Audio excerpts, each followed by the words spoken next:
Time to fire up the VCR. This one's my favorite.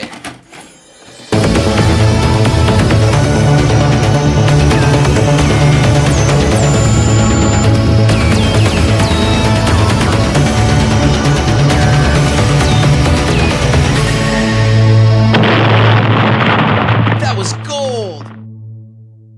Welcome to Analog Jones in the Temple of Film. I'm Steve. And I'm Matt. And we are a VHS podcasting crew, except when we don't do VHSs. Except on our weeks off. We talk about movies that are never going to make it to VHS. They're always piggybacking off the VHS, though. Yeah, exactly. So last week we did Leprechaun 2 on VHS, and this week we are doing Leprechaun Origins. Well, I can see why this isn't a tourist destination. This village is only like 300 years old. Whoa. Now that's creepy. There's a lot of things about our village that people don't know about. A lot of things that, we like to keep private. If it's real history you want to see, you need to see the Stones of the Gods. It's a 7-hour hike from here. Well, you could always stay in one of the cabins down the road. Cabin in the woods. Let's not delay. Did you hear that? There's something out there. It's locked. What is going on, you guys? What is that thing? Tuatha De Danann. What does that mean? Leprechaun.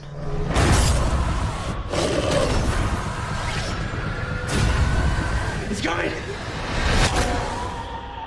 Sorry to give you such a scare.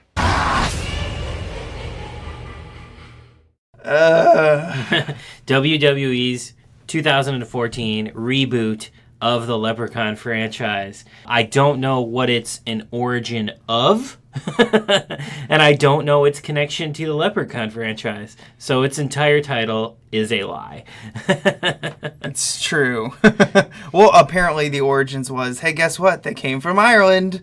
Oh, what a shocker. Yeah, right. So let's go into the details on this. Got this released in 2014 at a runtime around 90 minutes. Came out August 22nd, 2014 in the United States. The director was Zach Lipovsky?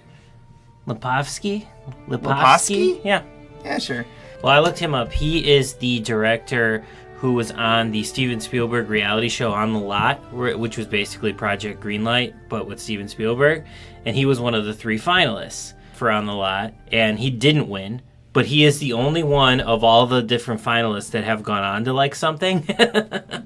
And he directed the Dead Rising movie, Watchtower, based on the game. And then this, and something called Tasmanian Devils. Yeah, he's also done some TV series as well. Ingress Obsessed and Mech X4. Sure. Yeah, I'm assuming Canadian. Everything's Canadian about this film, even though it's supposed to be all Irish. So we got some writers in here, screenplays, and probably character-based. So we have Scott Salter was the story writer of this, and he's done a bunch of other things I've never heard of, but I see he's got a Dolph Lundgren title in there, so yay for him. Yeah, seems just like a working screenwriter, but nothing like of note. The other writer, Harris Wilkinson, who was like the main credited writer on this, doesn't really have any other writing credits of note. None. So, very strange. His only screenplay. Odd. Yeah. Really odd. So let's go on to more about this film. Our stars included Dylan Postl, and many wrestling fans will know him as Hornswoggle from WWE. Yeah, I am not a WWE fan, so I don't know anything about him. Understandable. Our second lead here was Stephanie Bennett, which turns out to be our Survivor girl. Spoiler alert. If any of you are pissed off, I'm sorry, but most of you have probably never watched this or never will. And she's gone on to do some things. You've seen her in stuff But she's not anybody she hasn't blown up. The only person of note, I think, in this movie is Brendan Fletcher, because you've seen him in a ton of stuff. I recognize him from Freddy vs. Jason. Mm-hmm. He's also, in Uwe Boll's Rampage movies, RV. Sorry, buddy. I mean, at least you're getting work. Oh, yeah, he's a working Canadian actor, so... See, we also had... What was the douchebag in here? Andrew Dunbar plays the D-bag in this. Yeah, I guess he's in Arrow. I don't watch that show, so... Yeah, Cool. Who's Firefly? I don't know. Whatever. If you like Arrow, sorry. Sorry. Sorry. Melissa Roxburgh from... made an appearance in Star Trek Beyond. She's in Supernatural. I don't watch that show. And also Arrow. So wow. all these working Canadian actors. Is Arrow done in Vancouver, I wonder?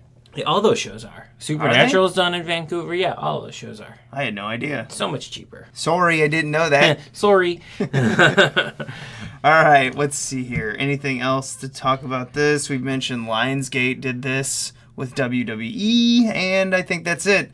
So let's go into our notes. Well, first, let's tell them what this movie's actually about here. First we'd have to figure that out.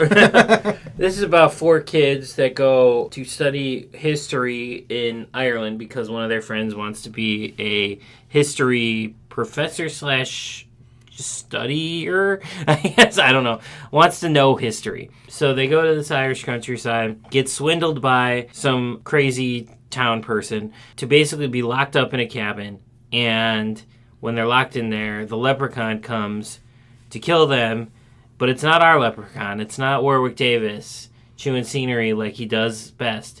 It's Hornswoggle buried under mountains of makeup that we don't get to see. Not Because really. every time they shoot a leprechaun, it's with a lens that only you can see the center of and the rest is blurry instead of just shooting it like normal. So you don't get to see it. And he doesn't talk, and he's not really our leprechaun at all in any way. And yeah, he terrorizes these kids. You find out it's the town having something to do with taking its gold and destroying a cave that it belonged to. And now it comes and he will either kill them or they have to bring it sacrifices. No, this reminds me of the cave dwellers from The Descent, except theirs looked better, obviously, but it was basically like a troll thing. I don't understand. There's no magic in this. No. There's no wishes. There's barely any gold. No, the guy has a Rolex, and that's how he tricks the leprechaun into coming to the house, I guess, to get them. That's about it. That's not none of the stuff that we fell in love with the series with. Basically, he only operates within these pillars, and if you go outside the pillars, the leprechaun won't bother you. That's it. That's all we're operating on. So we did get trailers before this, and I guess we can talk about that before we get into the meat of what the hell is wrong with this thing. Before we tell you our opinion that you probably have surmised isn't positive. Yeah. The trailers we had the Collector's series, which I've never seen, but you have. Yeah, I really like those movies. You should check them out. We had Texas Chainsaw Massacre 3D, which is also Lionsgate, and I know someone on the other side of the table fucking loves that movie. Yeah, I do fucking love that movie. It's so much fun, and this is a nice segue to throw a plug in there. The writer of that film, Adam Marcus, is going to be at Horroroma, the festival that I've been talking about every week that I'm putting together. He will be there April 27th through the 29th at the Davis Theater. Come with your Texas Chainsaw 3D posters for him to sign. He is a delightful man. We have The Quiet... Oh, The Quiet Ones. The Quiet Ones. I've never seen this. It auto-corrected it to The Ins. Quiet Ins. Yeah, I've not seen this. I hate Jared Harris, so we know that from our Lost in Space episode, so Jared probably Harris, what scared me away from seeing it. I hope one day we get to meet him, and he's just a delightful man, and he's like, oh, I'd love to check out your podcast. Ooh. Maybe we shouldn't listen. It's gonna... Oh, man. Oh. I always just make enemies on this, don't I? I don't know. Who gives a shit? Yeah, I don't know. Maybe Jared Harris is a nice person. It's just I just don't like his movies, but... Or maybe he's fucking awful. Yeah, maybe he's a dick. So, the fourth trailer we had on this was Leprechaun, the original, where they're plugging you to go back and watch it. Which is really dumb because after seeing that trailer, all I want to do is go back and watch the original and not this new piece of shit. Maybe that's why they put it in there.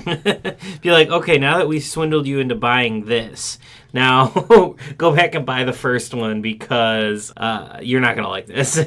We should also mention we're watching this in this 7 Leprechaun series that I have, from on Blu-ray from Lionsgate, I'm assuming. And it looks like Lionsgate just stuck in their extras they had of Leprechaun Origins. Because the rest of them have leprechauns like paired with the special features for them. This one, they're like, no. Right, yeah, all the discs are marked as like part of the Leprechaun Complete Movie Collection. And it's like, Leprechaun Complete Movie Collection, 2, 3, 4. This one just says like Leprechaun Origins, which just makes me think they literally popped the disc out of their ones that they weren't selling and put them in here. And we're like, this is a way to get people to have these. We gotta get rid of these. We have so many. No one bought them. Mm-hmm. And our last one was an epics.com promo. Yeah, these are on all the Lionsgate things. I always skip these when they come on. Yeah. Nothing big there. So let's go into our notes. It opens up with a girl and a guy dying in a field, and it's pretty much like, I thought it was a wild boar. I'm like, this could be anything. This is not appealing to me at all. Yeah, it sort of does like that Wrong Turn style, like opening kill, but you don't see the threat, but you know it's there type of thing, and it just already doesn't work. Now, I will say this, the first 45 minutes of this 90-minute movie, I was hanging on. It's not that it's bad. It is just that it's boring. It's not good either. I'm not saying that it's good, but like I held on for a while before I was like, all right, this isn't going anywhere. I was waiting for it to finally, I just thought it was going to be a slow build to get to where we want to go. Because like the acting is fine. It's shot fine, the sets are fine. So I kept thinking we were going to get something good, but then finally when like the Leprechaun Havoc starts happening, I was like, this ain't going nowhere. We're not getting anything out of this movie.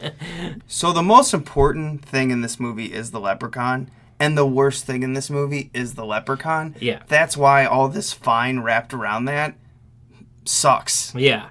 Like, it doesn't matter how everything else is fine. When the most important part stinks, no one cares. Right. What I think the filmmakers are trying to do here is bring it back to the original because it's basically following a group in a cabin again, much like the original film.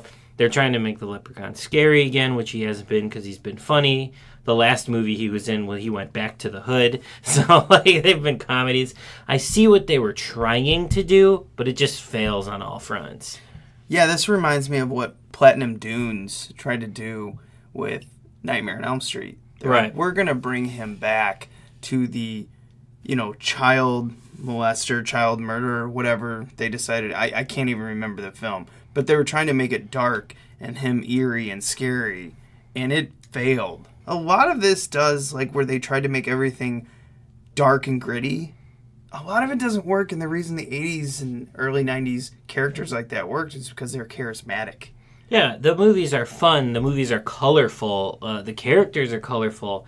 This is just so droll and, dark, and, the monster's just dark and doesn't say anything. The set is dark.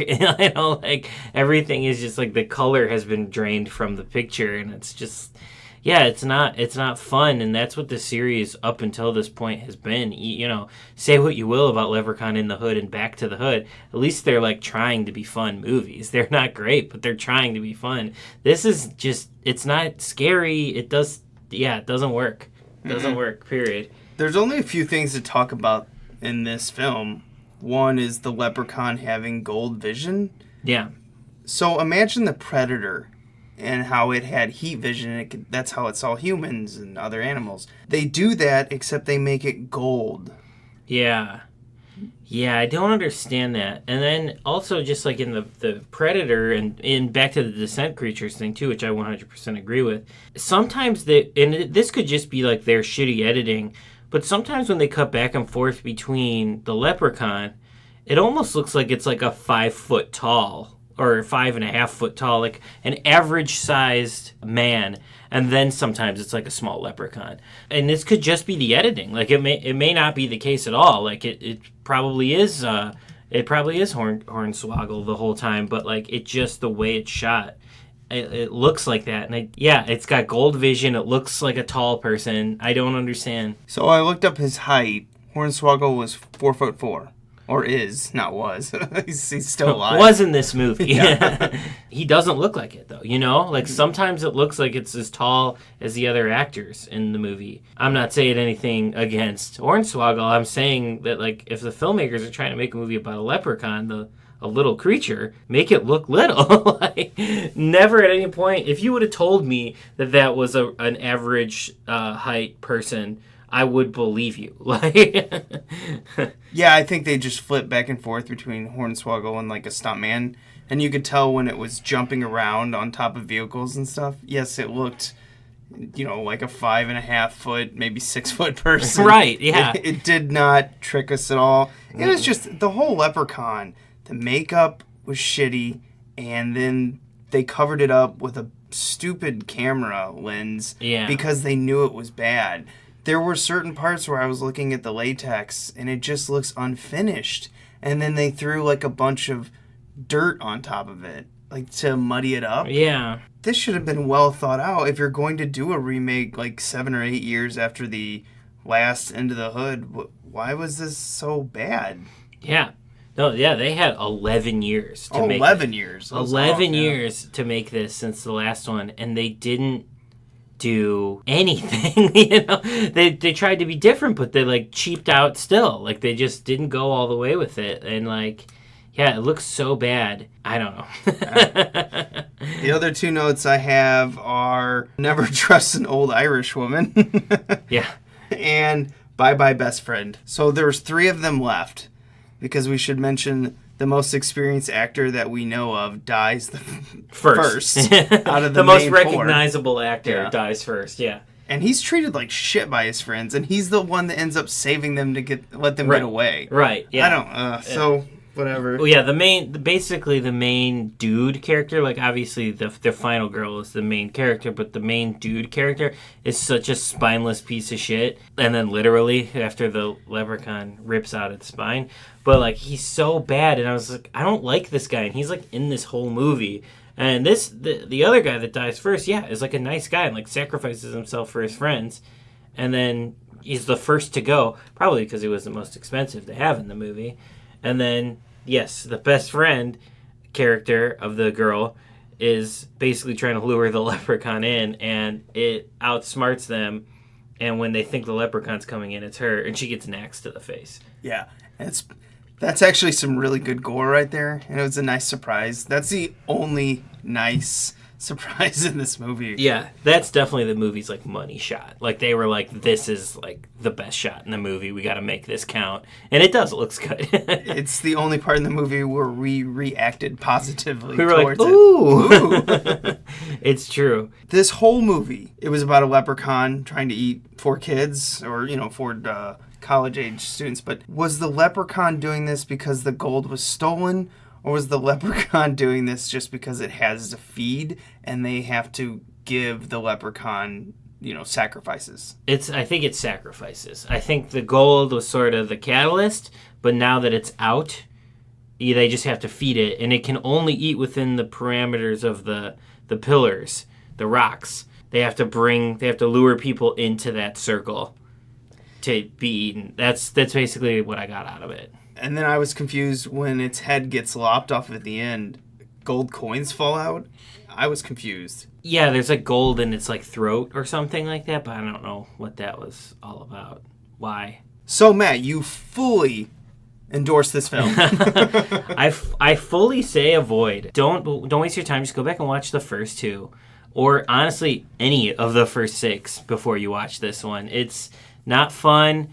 It's not scary. There's not a lot of good gore. There's like 1 good gore shot. Pretty forgettable. It's pretty standard. It's 4 kids cabin in the woods. If you've seen a movie, low budget, 4 kids in the woods in a cabin movie, you know what's going to happen in this. It's nothing new. The worst part of this like whole reboot of it, being in a cabin again, like the original, and, trying to restart this character.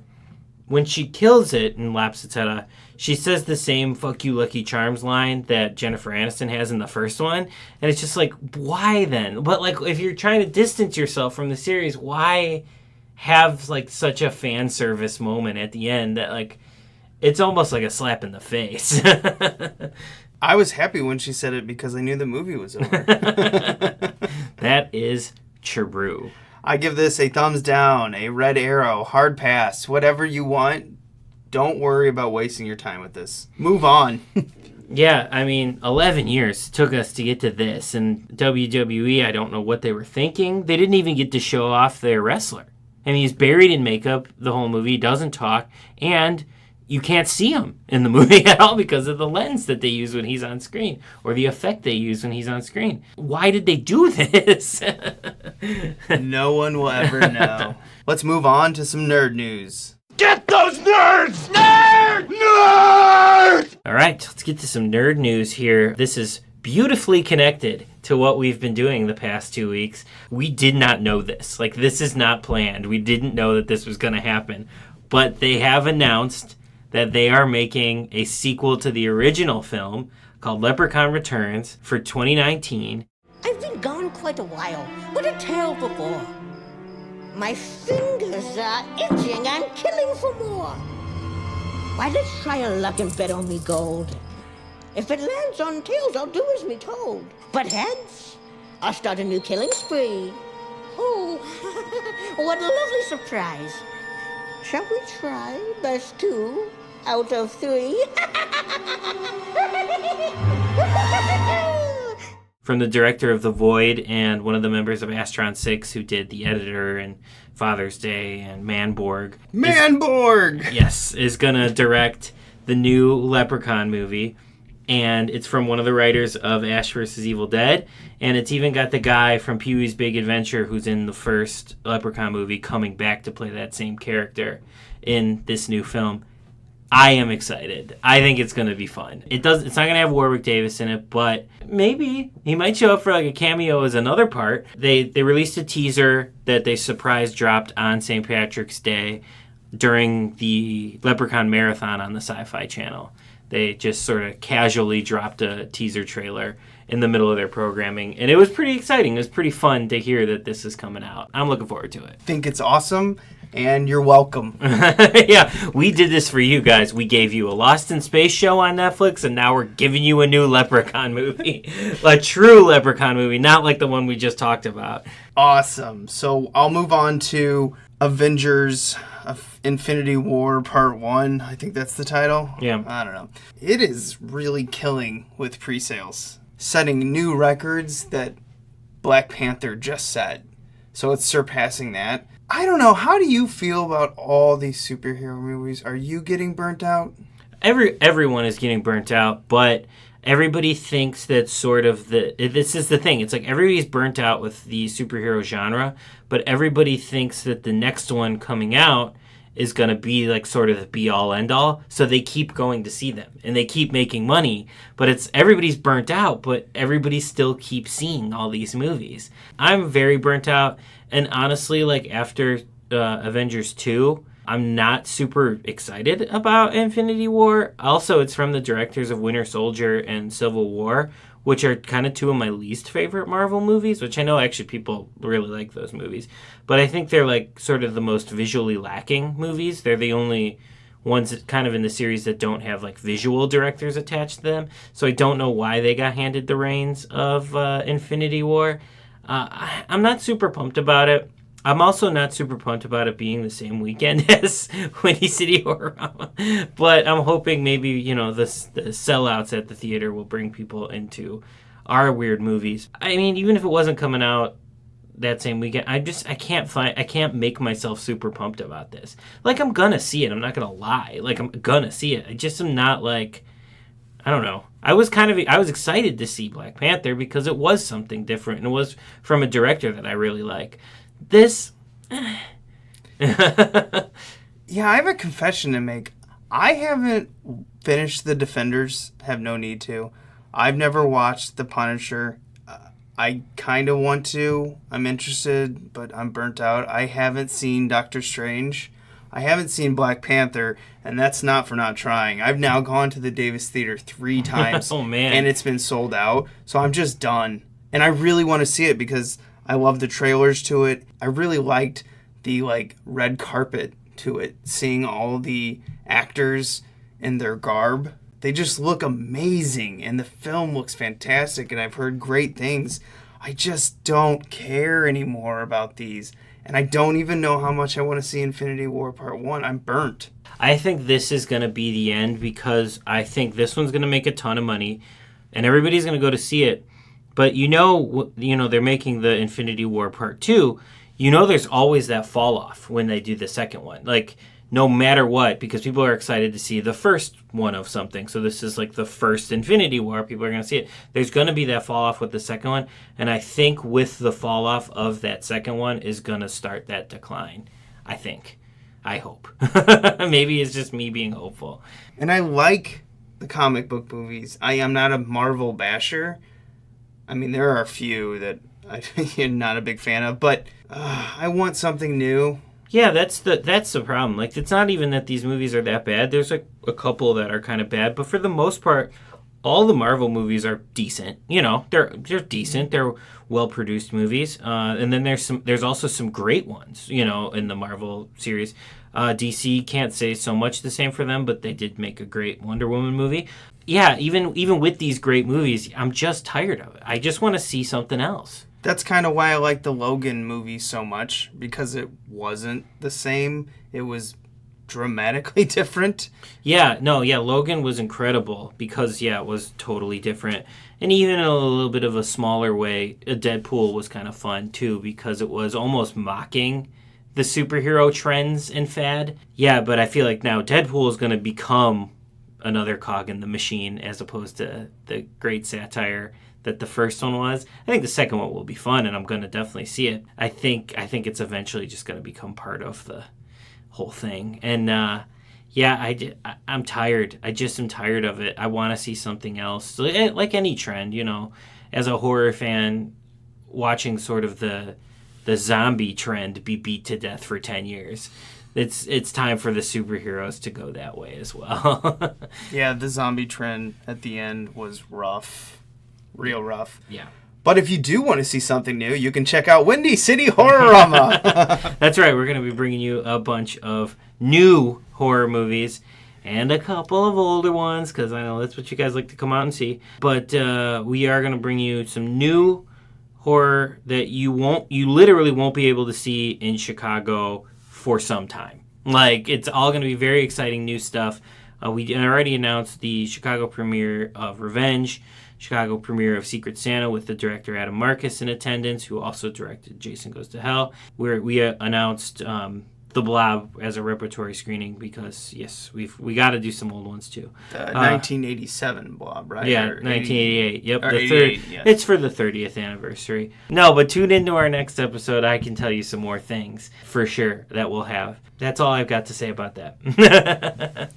Sounds good. Remember, you can rate and review us on iTunes. Catch us on Podbean or YouTube. Once again, thanks for coming back, everyone. Take it easy. See ya.